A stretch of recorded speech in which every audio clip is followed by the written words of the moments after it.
ternyata tidak ada yang dosen dan peneliti, sehingga kami selanjutnya kami telusuri. UNY juga telah berkoordinasi dengan kami, sudah mengundang langsung ke 4 terduga tersebut dan sudah diwawancarai motif dan lain sebagainya.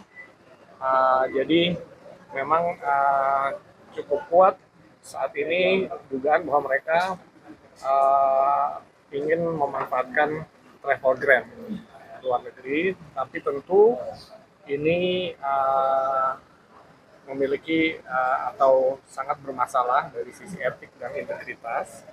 Dan yang sangat disayangkan juga adalah dengan kasus ini, maka kredibilitas penelitian Indonesia juga kemudian akan disangsikan. Jadi kami tentu meminta semua pihak tidak langsung, kita harus proporsional ya.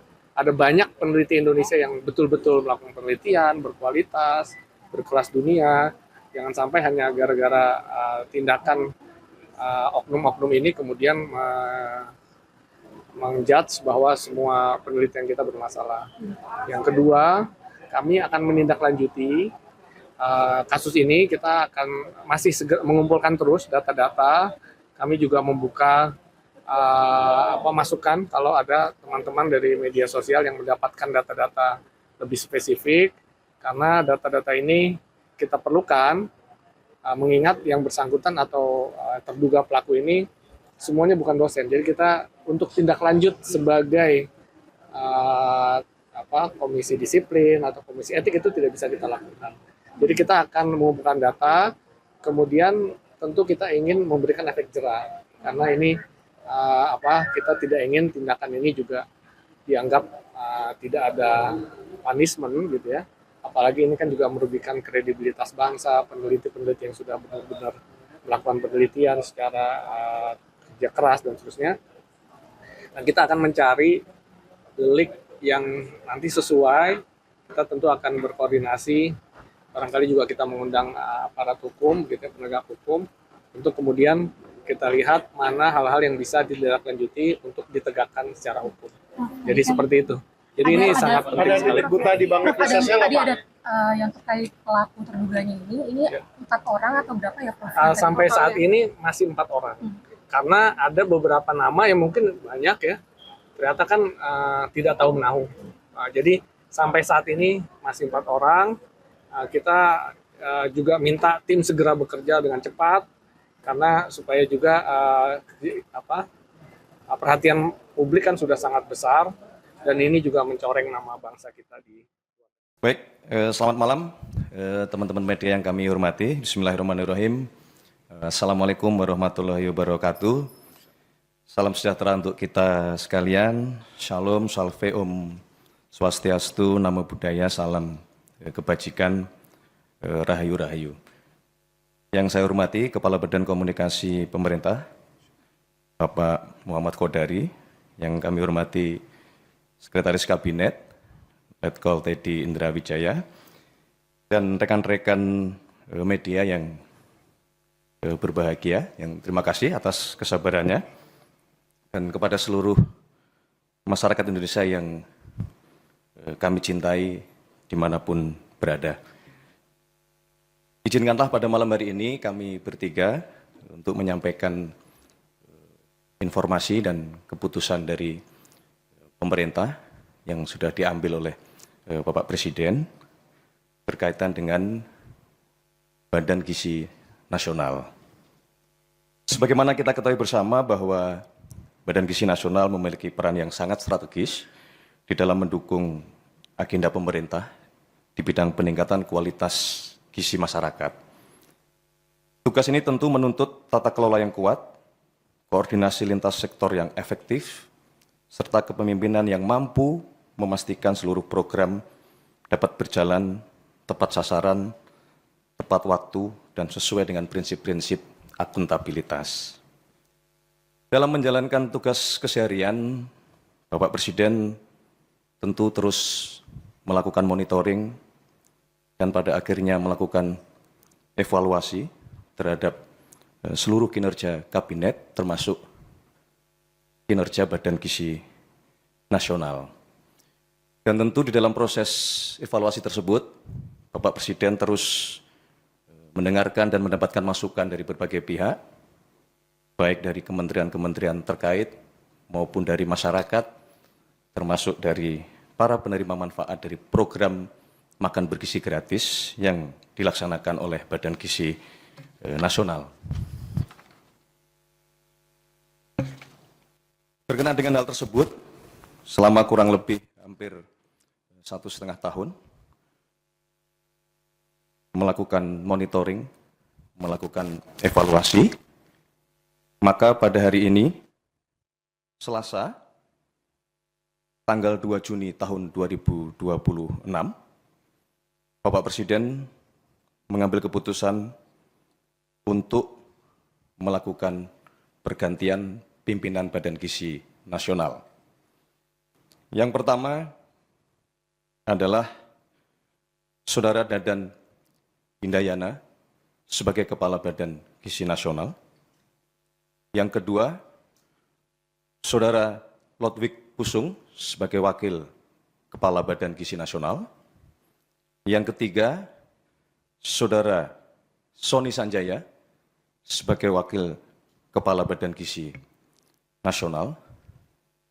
Tentunya disertai dengan ucapan terima kasih atas kerja keras, dedikasi selama ini di dalam membangun fondasi dan mengembangkan Badan Gizi Nasional.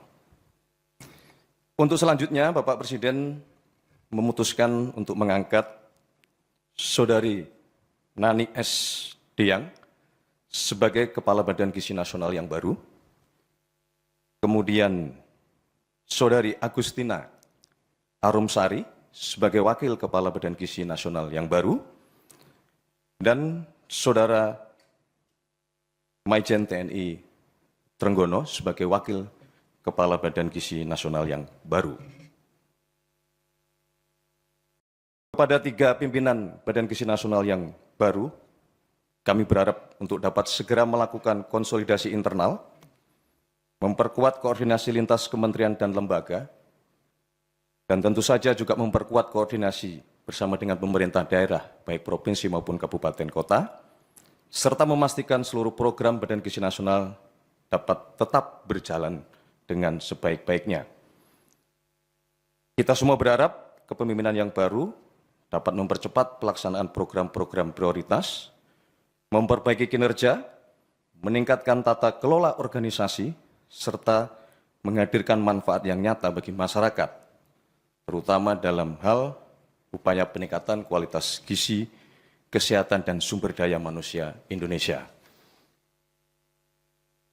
Dalam kesempatan ini kami juga menyampaikan bahwa pemerintah akan terus memastikan bahwa selama proses evaluasi yang terus kita laksanakan, seluruh program Badan Gizi Nasional tetap berjalan sebagaimana mestinya.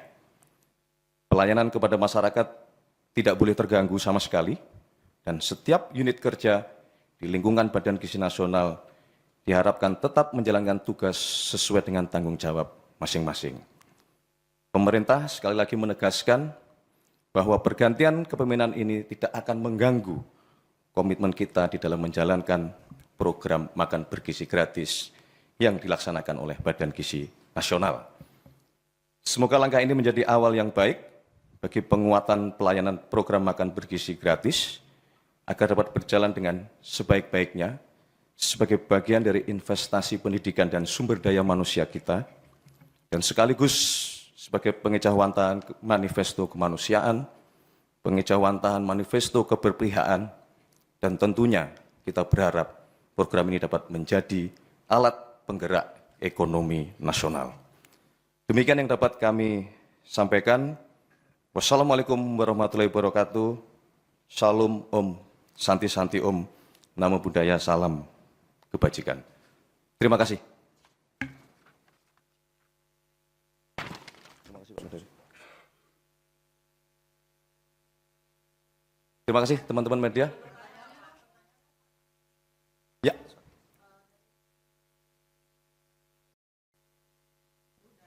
Pencopotan pejabat yang lama.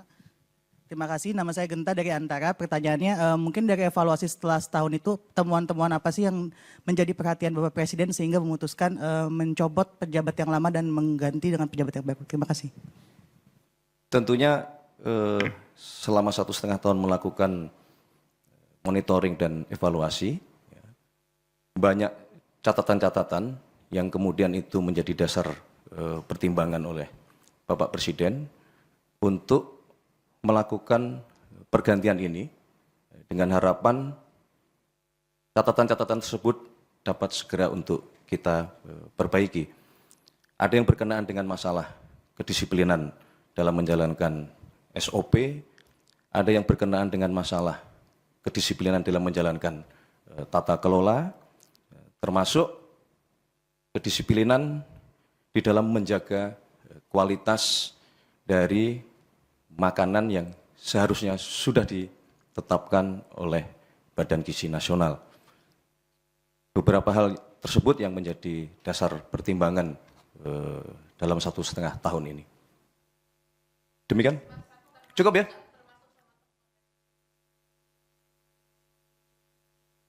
Semua sedang dalam proses audit internal.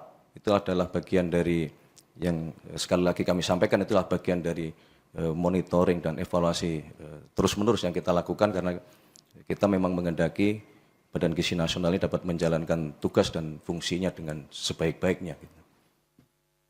Cukup ya? Tunggu, nanti akan kita umumkan. Yang pasti dengan ditetapkan pengangkatan pejabat yang baru sudah dapat menjalankan fungsi dan tanggung jawab sebagaimana mestinya. Baik, terima kasih semuanya teman-teman media, terima kasih. Selamat malam. Gak sempet baca? Dengerin aja, klik icon text to speech di okezone.com.